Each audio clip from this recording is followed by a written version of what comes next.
Hello friends, मैं हूँ आरती भाटिया और आज जिस टॉपिक के बारे में मैं बात करने जा रही हूँ वो है सोलर एक्लिप्स।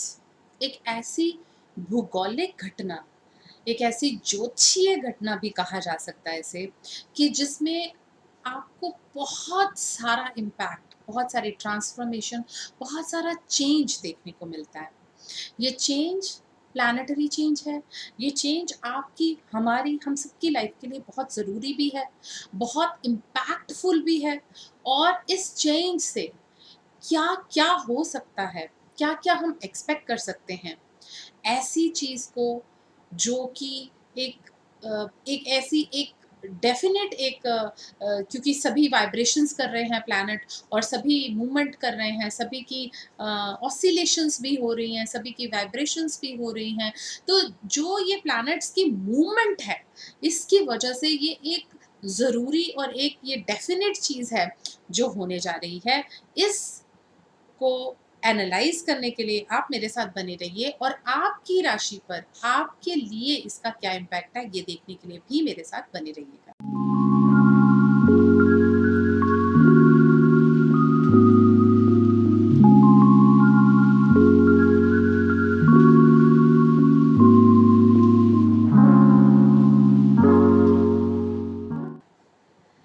देखिए, जो सूर्य ग्रहण है, टोटल 2021 में 4 ग्रहण लगने हैं, 2 सूर्य और 2 चंद्र। 1 चंद्र ग्रहण लग चुका है मई में, एंड ऑफ मई में। 1 सूर्य ग्रहण अभी लग रहा है, बाकी दिसंबर में है। तो जो ये सूर्य ग्रहण है, ये 10 जून को मृगशीर्ष नक्षत्र में लग रहा है और टॉरस यानी कि वृषभ राशि में है। इसकी टोटल जो टाइम स्पैन है वो ऑलमोस्ट 5 आवर्स का है। 1:42 से लेकर 6:41 तक शाम को ये ग्रहण है। इसका सूतक काल हमेशा 12 घंटे पहले से होता है। क्योंकि इंडिया में बहुत क्लियरली ये नहीं दिख रहा है, Canadian, north east Canadian parts में दिख रहा है, जिसकी वजह से हम ये कह सकते हैं कि अगर आप यहाँ सूतक का पालन नहीं कर रहे हैं तो कोई बात नहीं। पर क्योंकि ये अर्थ के साथ होने वाली घटना है, पूरी पृथ्वी मंडल इसमें इन्वॉल्व होगा, तो हमें इसे ध्यान में तो रखना ही चाहिए। ऐसे तो है नहीं कि इसका इम्पैक्ट नहीं आएगा, इम्पैक्ट तो आएगा। ग्रहों का कहीं ना कहीं इम्पैक्ट तो आता ही है। टोटल यहाँ पर 4 ग्रह इफेक्ट हो रहे हैं, सूर्य भी, चंद्रमा भी, राहु भी और बुध भी, क्योंकि वे सभी के सभी टॉरस यानी कि वृषभ राशि में हैं। तो ये मोटी मोटी बातें थी जो मैंने आपको बताई कि ग्रहण टॉरस राशि में लग रहा है। इसकी टोटल अवधि 5 आवर्स की है। इस 5 आवर्स आपको क्या करना है ये मैं आपको नेक्स्ट 2-3 वीडियोस में बताती रहूँगी। मुझे बहुत लोग पूछते हैं कि आप बता देते हैं कि ये ग्रहण है और इसका ये इम्पैक्ट है, बट आप रेमेडीज़ नहीं दे रहे हैं। तो अगर आप ये रेमेडीज़ करना चाहते हैं तो मेरे साथ और मेरे इस चैनल के साथ बने रहिएगा प्लीज़, और इस वीडियो को भी एंड तक देखिएगा। और मेरे नेक्स्ट फ्यू वीडियोस हैं जो टोटल 3-4 मिनट्स के हैं, कि आपको ग्रहण काल में क्या करना चाहिए, किस तरह की रेमेडी कर कर आप इस मेन ट्रांसफॉर्मेशनल टाइम से कैसे इम्पैक्ट ले सकते हैं। देखिए, ये ग्रहण अमावस्या को लगता है, तभी सूर्य ग्रहण बनता है। अमावस्या वैसे भी new beginnings, new openings, new perspective को रिप्रेजेंट करता है। अगर आप ये सोचिए कि अगर न्यू बिगनिंग्स है तो इस ग्रहण से न्यू बिगनिंग्स के बारे में सोचा जा सकता है, न्यू ट्रांसफॉर्मेशन के बारे में भी सोचा जा सकता है, जो हमारी आपकी सबकी ट्रांसफॉर्मेशन है, जो बहुत ज़रूरी है। लाइफ में change is the only constant thing, क्योंकि चेंज तो होता ही रहेगा। तो आपने घबराना नहीं है इस चेंज से। ये चेंज शायद हम लोगों के लिए बहुत ज़रूरी है। ये चेंज हमें और भी ज़्यादा आगे लेकर जा सकता है। देखिए, सैटर्न भी कहीं न कहीं इम्पैक्ट तो आता ही है सैटर्न का। सैटर्न 4 और 10 की एक्सिस पर है। बिल्कुल मार्स के सामने है। मार्स डेबिलिटेटेड है और सैटर्न सामने है, क्योंकि सैटर्न कहीं ना कहीं रेट्रो चल रहे हैं, और कुछ उस पे भी ज़रूर, उसका भी ज़रूर इम्पैक्ट आएगा, लिमिटेशंस का, हार्ड वर्क का, कुछ डिलेज का। तो अगर आपकी लाइफ में कुछ भी डिसीजन मेकिंग है तो उसे आपको डिले तो करना ही चाहिए। वैसे इन दिनों में तो वैसे ही करना चाहिए, क्योंकि इतना एकदम से नहीं लेना है हमने डिसीजन ग्रहण तक। और ग्रहण के कुछ टाइम बाद तक भी अगर हम इसे अवॉइड करें तो बहुत ज़रूरी है, बहुत अच्छा भी है।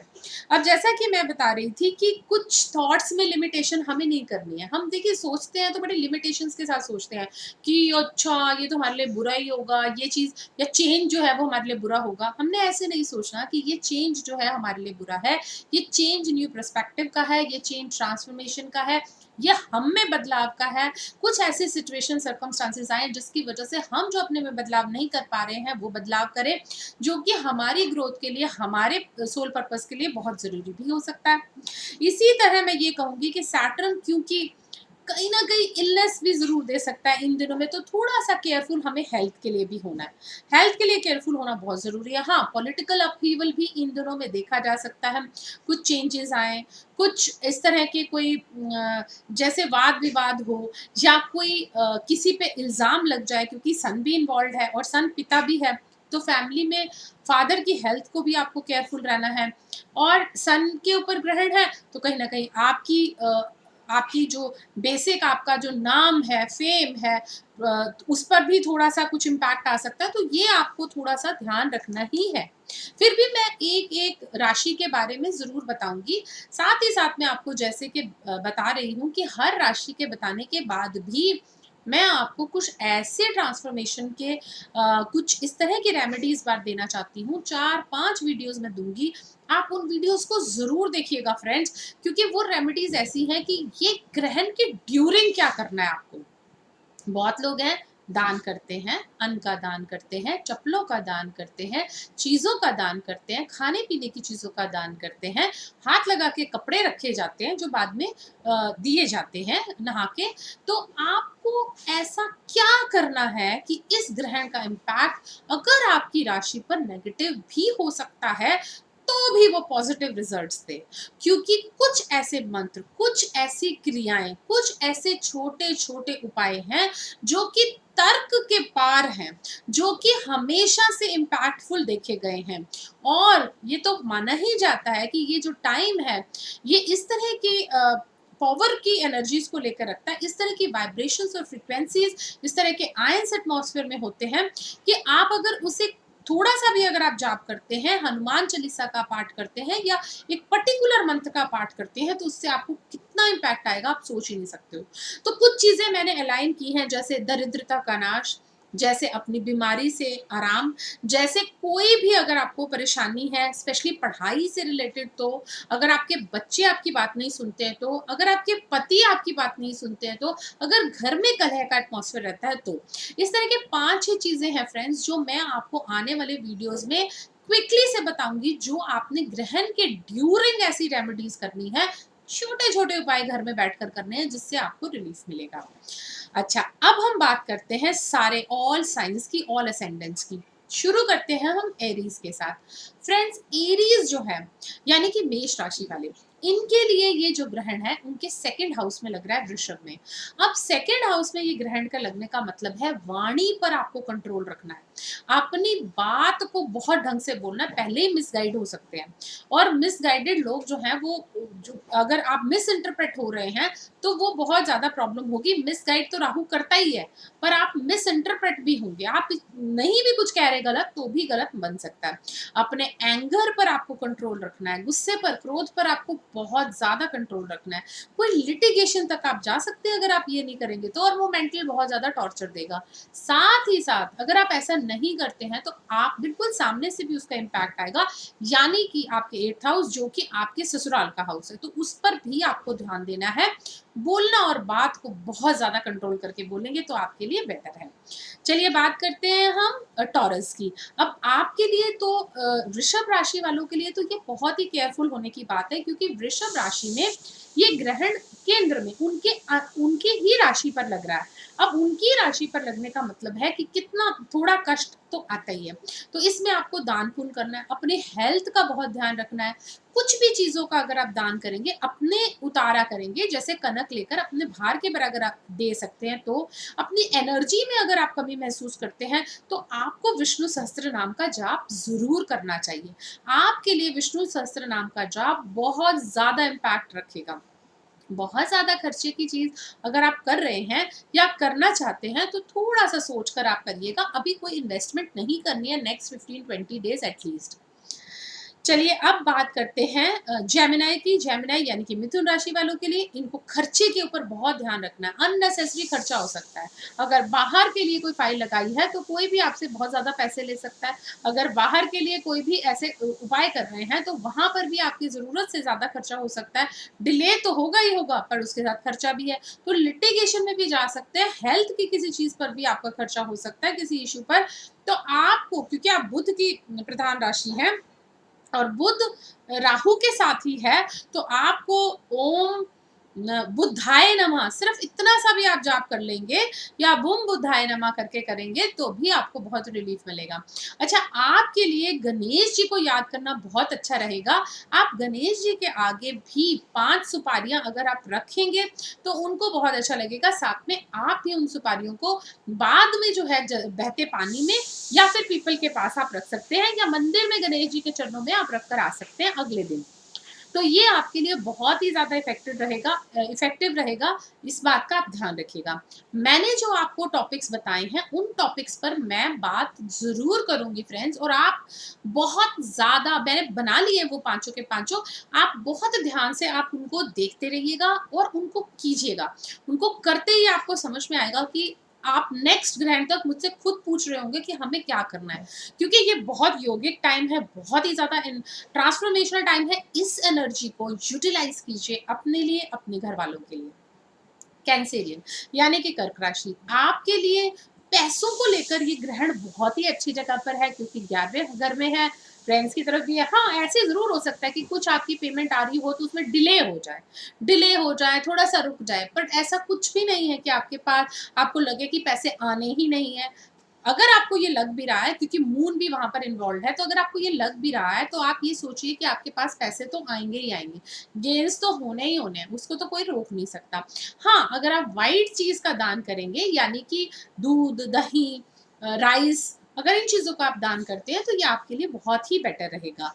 चलिए लियो यानी कि सिंह राशि वालों के लिए बात करते हैं। आपके 10th हाउस में ये ग्रहण है।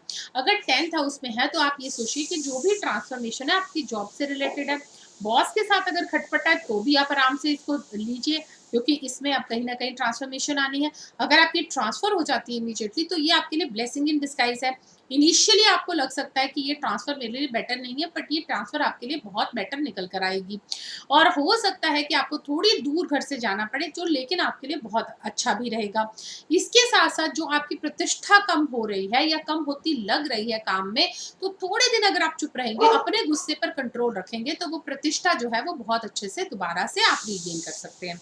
वर्गो यानी कि कन्या राशि वालों के लिए ये ग्रहण आपके 9th हाउस में लग रहा है। लंबी दूरी की यात्रा करते हुए आपको बहुत ध्यान रखना है। मैं हमेशा से कहती आई हूँ वर्गो के लिए, इस मंथ अगर आप यात्रा नहीं करते हैं, घर से बाहर नहीं निकलते हैं, तो वो आपके लिए बेटर है।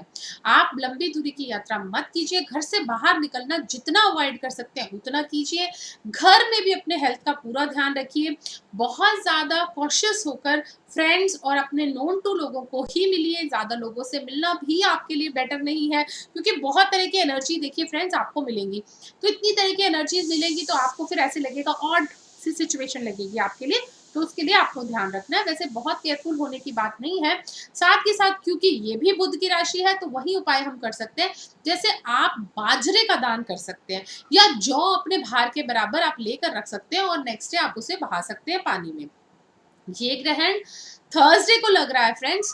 तो आप जो भी अगर आप लेंगे वो सैटरडे को फिर बहाइएगा या नेक्स्ट वेडनेसडे को बहाइएगा। पर अगर आप जौ लेते हैं तो वो आपको काफी रिलीफ दे जाएंगे, क्योंकि वो बुध की राशि है, तो फिर आपके लिए अच्छा रहेगा। लीब्रा यानी कि तुला राशि वालों के लिए ये ग्रहण जो है वो आपके 8th हाउस में लग रहा है। देखिए लीब्रंस, आपके लिए ऑलरेडी टाइम बहुत अच्छा, मैं नहीं कह सकती हूँ, ट्रांसफॉर्मेशन का टाइम है। आपको दोबारा से गढ़ा जा रहा है, आपके लिए न्यू अपॉर्चुनिटीज निकल कर आ रही है। आपके मिस इंटरप्रिटेशन के बाद भी आप अब आगे चल रहे हैं, अब आपने आगे बढ़ना शुरू किया है। अपनी जो अपॉर्चुनिटी है उनको ध्यान रखिए। अगर आपको लगता है कि आप किसी ट्विन फ्लेम रिलेशनशिप में हैं तो आप उसे थोड़ा सा आप सब्र कीजिए, अभी पेशेंस रखिए। अगर आप ऐसे रिलेशनशिप में हैं जो एक अब्यूसिव रिलेशनशिप हो चुका है, तो उसका भी आपको ध्यान रखना है। देखिए हम बहुत सारे हमें पता भी नहीं चलता और हम अब्यूसिव रिलेशनशिप में होते हैं, या हम दूसरे बंदे पर इतना ट्रस्ट कर लेते हैं कि हम कुछ भी उनके बारे में पूरी जानकारी नहीं रखते। अगर आपको अपने रिलेशनशिप में कोई भी इशू लग रहा है और लग रहा है कि आपका पार्टनर जो है वो मल्टीपल पार्टनर्स रख रहा है, तो यहाँ आपके लिए थोड़ी-सी प्रॉब्लम हो सकती है। मैं आपको यही कहूँगी, क्योंकि आपकी ही जो राशि का लॉर्ड है, आपके असेंडेंट का जो लॉर्ड है, उसी राशि में ही, मतलब उसकी ही राशि में ग्रहण लग रहा है, तो थोड़ा-सा आपको केयरफुल होना है। छोटी लड़कियों को दान किया जा सकता है, 9 साल से छोटी 9 गर्ल्स को आप कुछ भी, जैसे मिश्री, टॉफ़ीज़, व्हाइट पिंक हैंकीज़, या कुछ भी अगरबत्ती वगैरह का दान आप कर सकते हैं मंदिर में। और रोज़ की एसेंस की हो तो बहुत ही अच्छा है, या चंदन की। परफ्यूम अगर आपको देना है, घर में किसी को देना है, तो किसी सुहागन को दीजिएगा, अपनी वाइफ़ को दे सकते हैं, या अगर आप सुहागन को देना चाहते हैं, अपनी मदर को भी दे सकते हैं। बट आपने ध्यान रखना है फ्रेंड्स कि कहीं न कहीं ये इश्यू हो सकता है। अगर आप घी का दान कर सकते हैं, देसी घी का, वो भी अच्छा है, नहीं तो दही से ज़रूर नहाइएगा इन दिनों में। स्कॉर्पियो यानी कि वृश्चिक राशि के लिए देखिए, आपका ये 7th हाउस में है, तो अपने पार्टनरशिप से बहुत ध्यान रखना है। पार्टनर आपको धोखा भी दे सकते हैं, खुद भी धोखा देने के बाद भी वो आपके ऊपर इल्ज़ाम लगा सकते हैं कि आपने उन्हें धोखा दिया, आपने उन्हें धोखा दिया, जबकि ये ऑपोज़िट होगा। तो इसलिए आपको बहुत केयरफुल रहना है। अपने किसी पार्टनरशिप में, जैसे शादी वगैरह की जगह पर, जैसे आपके कोई स्पाउस है, तो उसमें भी आपको कोई इश्यू आ सकता है। आपको केयरफुल होना है फ्रेंड्स, बहुत केयरफुल होना है इसके लिए, क्योंकि आपके बिल्कुल एक हिसाब से केंद्र में ही लग रहा है ग्रहण, तो उसका इम्पैक्ट तो आएगा ही। पर ये बहुत नेगेटिव नहीं है, मेंटली उतना ज़्यादा हैरेस नहीं करेगा, आपके पार्टनर को भी ज़्यादा हैरेस कर सकता है आपसे ज़्यादा। तो आप, अगर आप उनके साथ थोड़ा-सा डिस्टेंस बना के रखें, तो और टाइम निकलने दें, तो फिर वो सिचुएशन जो है वो डिफ्यूज़ हो जाएगी और आपके लिए अच्छा ही रहेगा। क्योंकि आपके राशि लॉर्ड जो है वो डेबिलिटेटेड है मार्स, तो मैं ज़रूर कहूँगी कि हनुमान जी से रिलेटेड अगर आप कुछ भी करना चाहते हैं, जैसे हनुमान चालीसा, बजरंग बाण या सुंदरकांड, तो ये ज़रूर कीजिएगा, ये आपको एक न्यू लाइफ दे देगा। सैजिटेरियस यानी कि धनु राशि वालों के लिए ये जो ग्रहण है वो आपके 6th हाउस में लग रहा है। देखिए 6th हाउस पहले ही कर्जा, झगड़ा, बीमारी, इस तरह की एनर्जी का है, और आपको थोड़ा-सा अपनी हेल्थ को लेके केयरफुल होना है। ऑलरेडी जो है, अगर देखा जाए तो कुछ ऐसे प्लैनेटरी कंडीशन, ऐसे एक्सिस बन रही है कि मार्स आपके डेबिलिटेट होकर आपके 8th हाउस में है, एनर्जी कम लगेगी। आपके सैटर्न भी जहाँ पर बैठे हैं वहाँ पर भी 2nd हाउस में है, तो कहीं न कहीं स्ट्रगल, या अपने घर से दूर जाने की बात, या यात्रा, आप कुछ ऐसा सोच रहे हैं जो आपने पहले कभी नहीं सोचा। आप रिस्क लेने के एक फैक्टर पर हैं। आपकी अगर चीज़ें अच्छी बन भी रही हैं, तो भी आप अननेसेसरी रिस्क ले रहे हैं। फ्रेंड्स, आपको अननेसेसरी रिस्क नहीं लेना, कोई ज़रूरत नहीं है आपको लेने की। आपको ऐसे लग रहा है कि आप किसी को नहीं बताएँगे तो पता नहीं चलेगा, पर ये बातें रिवील हो सकती हैं। इसीलिए जब रिवील होंगी, तो फिर वो कहीं न कहीं छोटी-सी बात भी बहुत ज़्यादा आपके ऊपर गलत इम्पैक्ट कर सकती है। अगर आप स्पेशली फ़ॉरेन से रिलेटेड हैं, या फ़ॉरेन में कोई फ़ाइल लगाई हुई है, तो छोटी भी बात अगर आप गलत करते हैं, तो वो पकड़ी जाएगी और आपको बहुत ज़्यादा उसका भुगतना पड़ सकता है। इसलिए आपको बहुत केयरफुल होकर चलना है। कैप्रिकॉर्न्स के लिए ये जो ग्रहण है वो आपके 5th हाउस में लग रहा है। 5th हाउस बच्चों का, या एक्स्ट्रा मैरिटल, या कोई भी प्रेम प्रसंग का है। अगर आप ये देखिए कि अगर कोई भी प्रेम प्रसंग है, तो वो बाहर निकल कर आ सकता है, थोड़ा केयरफुल होकर आपको बात करनी है। बच्चों से रिलेटेड अगर कोई भी आप इम्पैक्ट लेना चाहते हैं, अगर आप बच्चों को कोई बात समझा रहे हैं, वो नहीं समझ आ रही है, कुछ दिन आपको रुक जाना चाहिए। उसके बाद जो है चीज़ें अपने आप से बेटर होनी शुरू हो जाएँगी। देखिए आपके लगन लॉर्ड जो हैं वो ऑलरेडी लगन में ही बैठे हैं सैटर्न, तो वो कुछ ना कुछ आपको कुछ ना कुछ इस तरह की एनर्जी तो देखिए लेकर आएँगे ही, जिसमें कहीं न कहीं आपको ऐसे लगेगा कि चीज़ें जो हैं वो बहुत ज़्यादा रुक के हो रही हैं, लिमिटेशंस के साथ हो रही हैं, आपको हार्ड वर्क ज़्यादा करना पड़ रहा है, तो ये चीज़ें आपको थोड़ी-सी केयरफुल होकर ही ध्यान में रखनी है। एक्वेरियस, और आप ऐसे भी कर सकते हैं, जैसे चप्पल का दान कर सकते हैं, लेदर में किसी चीज़ का दान कर सकते हैं, कपड़ों का दान कर सकते हैं, ब्लैक वाली दाल का दान कर सकते हैं, इस तरह की कोई खाने की चीज़, चाय की पत्ती का दान कर सकते हैं, इस तरह की कोई खाने की चीज़ का करेंगे तो आपको काफ़ी रिलीफ मिलेगा। एक्वेरियस यानी कि कुंभ राशि वालों के लिए ये जो ग्रहण है वो आपके 4th हाउस में है, तो 4th हाउस जो है वो कुछ इस तरह का चेंज लेकर आता है, जो घर में चेंज लेकर आता है, रेनोवेशन लेकर आता है, घर के एटमॉस्फेयर में, व्हीकल में कुछ ऐसा चेंज। तो इन दिनों में अगर आप व्हीकल लेने की सोच रहे हैं तो ना लीजिएगा, क्योंकि अगर आप व्हीकल लेते हैं तो वो कहीं न कहीं आपको तंग कर सकता है, थोड़ा-सा रुक के लीजिएगा। अगर आप चेंज कुछ भी घर में लाना चाहते हैं तो उस घर में चेंज के लिए आपको केयरफुल हो जाना चाहिए, क्योंकि लोग ज़रूरी नहीं है कि आपके घर वाले भी आपकी बात सुनें। बहुत ज़्यादा खर्चा करने के बाद भी शायद वो ये कहें कि हमें ये चाहिए ही नहीं था।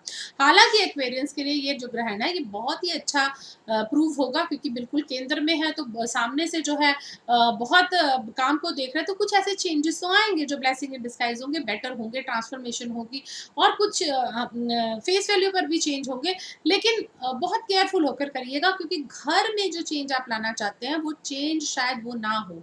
आप किसी से बात करते हैं, किसी को रिस्पॉन्स नहीं देते हैं, तो वो अगर आपको छोड़कर चला जाए तो इसमें कोई दो राय नहीं है। तो अगर आप किसी से प्यार करते हैं और जेन्युइन आप उसमें अटैच्ड हैं उसके साथ, वीनस आपके 5th हाउस में बैठा है, प्लीज़ आप उसे आंसर कीजिएगा। अगर आप उसे आंसर नहीं देते हैं, तो आपका जो रिलेशनशिप है वो बिल्कुल ख़त्म हो जाएगा, क्योंकि घर से रिलेटेड ये ग्रहण है। तो आप जिस घर के सपने ले रहे हैं, जिस रिलेशनशिप के सपने ले रहे हैं, वो ख़त्म हो जाएगा अगर आप उसे ढंग से नहीं करते हैं तो। तो आपको ध्यान रखना है, ऑलरेडी मैरिड है तो भी आपको ध्यान रखना है। पाइसेस यानी कि मीन राशि वालों के लिए ये ग्रहण जो है वो आपके 3rd हाउस में लग रहा है, यानी कि पराक्रम भाव में लग रहा है। आपको सिबलिंग के साथ बात करते हुए थोड़ा ध्यान रखना चाहिए। हालाँकि इसमें कोई बहुत ज़्यादा बुरा नहीं मैं कह सकती पाइसेंस के लिए, बट फिर भी मैं आपको ये कहूँगी कि सिबलिंग्स के साथ ध्यान रखिएगा। छोटे भाई-बहन हैं, उनके साथ कोई भी लड़ाई या झड़प हो सकती है जिसमें उनकी भी गलती हो और आप उन्हें समझाने की कोशिश कर रहे हो, पर वो समझने की ताकत ही नहीं रखते हैं। वो शुरू से आपकी बात सुनना नहीं चाहते हैं, सुनना ही नहीं चाहते हैं। अब कोई आपकी बात सुनना ही नहीं चाहता है, तो आप इतने जितने भी एक्सप्लेनेशन देंगे उसका कोई वो तो व्यर्थ है। और आपका लोगन लॉर्ड जो है जुपिटर वो ऑलरेडी रेट्रो होकर जा रहे हैं। अब होने वाले हैं, सॉरी 22 को होंगे, थोड़े दिनों में रेट्रो हो जाएँगे। अब ऑलरेडी 11th हाउस में है, अब वो रेट्रो होंगे, वो आपके मतलब 12th हाउस में घूम रहे हैं। तो आप ये खुद सोचिए कि अभी कोई बहुत पावरफुल पोज़ीशन तो है नहीं। तो अगर आप विज़डमफुल भी हैं, नॉलेजेबल भी हैं, तो आपकी नॉलेज की उतनी वैल्यू ना पड़े, ये बात आपको सबसे ज़्यादा दुःख दे सकती है। आपको केयरफुल होना है, लेट इट गो वाले एटीट्यूड रखेंगे, तो थोड़ी-सी बात जो है वो सुधर के रहेगी। अगर आप बहुत ज़्यादा एक्सप्लेनेशन देंगे, तो ये बात आपको तंग कर सकती है। तो फ्रेंड्स ये तो था एनालिसिस इसका सूर्य ग्रहण का। मैं साथ-साथ आपको बता दूँ कि आने वाले वीडियोज़ को ज़रूर देखिएगा। बहुत ही क्विक 3-3, 4-4 मिनट्स के वीडियोज़ हैं, जिसमें रेमेडीज़ हैं, जिसमें वो उपाय हैं जो आप कर सकते हैं सूरज ग्रहण के टाइम। तो वो आपको बहुत ज़्यादा अच्छा रिज़ल्ट देंगे। तो फ्रेंड्स प्लीज़ मेरे वीडियोज़ को शेयर कीजिएगा, लाइक कीजिएगा और सब्सक्राइब ज़रूर कीजिएगा। Thank you so much friends, thank you.